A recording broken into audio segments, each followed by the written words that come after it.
Hello बच्चों, नमस्ते। कैसे हैं आप सब लोग? उम्मीद है शानदार, जिंदाबाद, जबरदस्त होंगे। और एनटीपीसी वाले बच्चे, अब आपके अंदर वो जुनून तो हो ही जाना चाहिए।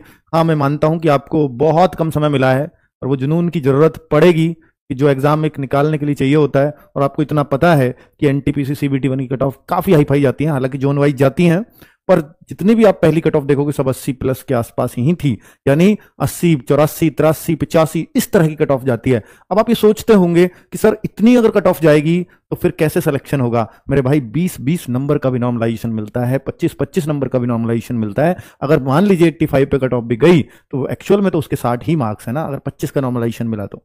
और नॉर्मलाइजेशन का खेल इसमें बड़ा इसलिए भी होता है क्योंकि यहां बहुत ज्यादा शिफ्ट होती हैं, और शिफ्ट इस बार भी 16 दिन एग्जाम है, 48 शिफ्ट हैं, और जहां 48 शिफ्ट होंगी तो पेपर का लेवल ऊपर नीचे तो ऊपर नीचे जितना कम करने की वो चाहे कोशिश करें, पर इतना ऊपर नीचे जरूर हो जाएगा कि आपका नॉर्मलाइजेशन में 20 से 25 नंबर का फर्क आता हो।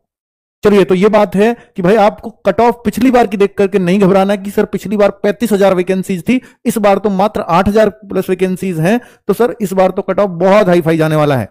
तो इस तरह की घबराहट अगर मन में लाओगे तो पहले ही हथियार डाल दोगे एग्जाम से। बस ये सोचो कि यार 60-65 वाले का भी नंबर आया था और पेपर का लेवल सीबीटी 1 का कुछ था ही नहीं। मैंने बोला कि आप जो बच्चे यूपी पुलिस में लगे हैं या कहीं भी लगे हैं, उन सब ने निकाले थे एनटीपीसी सीबीटी 1 के, जबकि उस टाइम पे उन पे और एग्जाम निकल ही नहीं रहे थे, और उस टाइम पे वो भी सीबीटी 1 निकाल गए थे 85, 86, 87 जिसकी कट ऑफ गई थी, सोचो, है ना। और इस 3 साल में 2022 में एग्जाम हुआ, 3 साल में वो अब जाकर के यूपी पुलिस में लगे। बहुत सारे बच्चे हैं ऐसे। हालांकि सीबीटी 2 का लेवल एक अल्टीमेट होता है, फिर वहां तो अच्छा बच्चा ही कर पाता है। पर इसके लिए मैं आपको आश्वस्त करता हूं कि भाई कट ऑफ से मत डरना सीबीटी 1 की, ठीक है। आपकी आसानी से क्लियर हो सकती है अगर आप में थोड़ा सा भी दम है तो। एग्जांपल दे रहा हूं यूपी पुलिस के बच्चे, तो एग्जाम स्टेटस आउट हो चुके हैं आप लोगों के, और सभी के बाकी सभी के स्टेटस, तो मेरे भाई एग्जाम स्टेटस इन्होंने बोला है कि 10 दिन पहले एग्जाम स्टेटस सबके आएंगे। तो अब आप देखो ना कि अगर एग्जाम शुरू हो रहे हैं सर 5 जून से और चलेंगे 24 जून तक, पहले 23 जून तक होने थे, अब 24 जून तक होंगे, ये 16 डेज हैं। हर दिन 3 शिफ्ट में एग्जाम होना है, तो हो सकता है लास्ट दिन 2 शिफ्ट हो, अलग बात है, पर अभी 48 शिफ्ट का हिसाब आप लगा करके चलिए।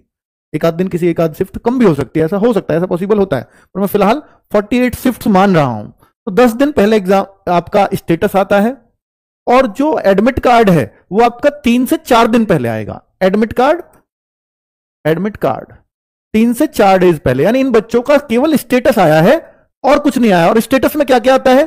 स्टेटस में एग्जाम डेट आपको क्लियर हो जाएगी, date, exam shift 1st, 2nd, 3rd ये करके क्लियर हो जाएगी, ठीक है। इससे आप अपना रिजर्वेशन करा सकते हो, और एग्जाम सिटी आपको क्लियर हो जाएगी। ये 3 चीजें आपको क्लियर हो जाती हैं स्टेटस में। बाकी फुल एडमिट कार्ड की सेंटर का नाम क्या है, इस सिटी में मेरा कौन सा सेंटर होगा, तो वो सब कुछ तो मिलेगा आपको 3-4 डेज पहले आपके एग्जाम से। अब आप सोचिए ना कि अगर 5 जून से एग्जाम है तो इससे 10 दिन पहले कब बनेंगे? तो इससे 10 दिन पहले यानी 26 मई को बनेंगे। तो 26 मई कब गया? कल। तो कल रात को ही स्टेटस आ गए, और 5 और 6 जून को आ गए, तो 6 वाले से तो 11 दिन पहले आ गए।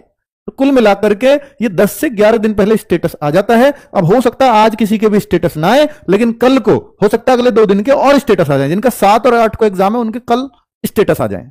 तो इस तरह से स्टेटस अब हर दिन आते रहेंगे। एक दिन गैप हुआ फिर स्टेटस आ गए, तो इसकी आपको चिंता नहीं करनी है। और रेलवे ने अपना पूरा शेड्यूल बनाया हुआ है, और जिनका स्टेटस नहीं आया है, जिनका आया है, मैं बता देता हूं कैसे आप चेक कर सकते हो। तो भाई ये रोजगार विद अंकित आपका व्हाट्सएप चैनल है, और व्हाट्सएप चैनल पे जैसे ही आप इस पर क्लिक करोगे, मैंने लिंक भेजा हुआ है, क्लिक करते ही आपका ये खुलता है। यहां पर एंटर रजिस्ट्रेशन नंबर, जो आपने फॉर्म भरा होगा उस पर रजिस्ट्रेशन नंबर है, और अपनी डेट ऑफ बर्थ वगैरह डालोगे तो सीधा आप इसको कोड करके लॉगिन कर सकते हो। लॉगिन करने के बाद अगर आपका 5 और 6 जून को एग्जाम नहीं है, अगर आपका 5 और 6 जून को एग्जाम ना हो तो फिर क्या होगा? एग्जाम नहीं है तो ये आएगा, एग्जाम अगर आपका नहीं लगा है, एग्जाम नहीं है, तो इस तरह से लिखा आएगा, dear candidate city slip is not live yet for your application.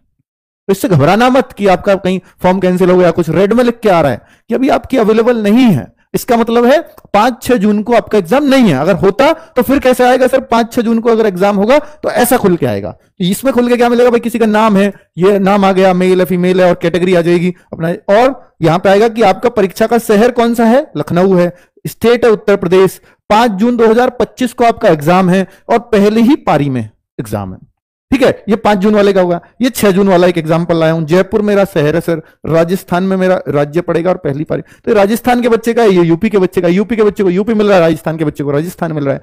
Centres कितनी कितनी दूर जा रहे हैं अभी तो इतना डेटा तो मेरे पास नहीं है कि कितनी कितनी दूर सेंटर दिए। बाकी ये 3 शिफ्टों की टाइमिंग है कि कौन कौन सा शिफ्ट कौन कौन से टाइमिंग पे होगा। तो 7:30 आपकी जो फर्स्ट शिफ्ट है, first second third, first shift शुरू, एग्जाम शुरू होने का समय है 9 बजे से 10:30 बजे। ठीक है, अब एंट्री 1 घंटे पहले देखिए आपको करनी है। जब भी आप किसी एग्जाम में जाएं तो भाई इतना जरूर ध्यान रखना कि आधे घंटे पहले तो जो एग्जाम की टाइमिंग है इसको कभी ध्यान में मत रखना कि मेरा ये टाइमिंग है। इससे 1.5 घंटे पहले आपकी एंट्री शुरू हो जाएगी। अगर इस टाइम को ध्यान रखते हो तो इससे 1.5 घंटे पहले एग्जाम की एंट्री शुरू हो जाएगी, यानी 7:30 शुरू हो जाएगी और आधे घंटे पहले गेट क्लोज हो जाएगा, यानी 8:30 से 9 बजे के बीच किसी को भी अंदर एंटर नहीं करने दिया जाएगा। तो भाई आपको जो टाइमिंग है 7:30 से 8:30 के बीच ही एंट्री होगी।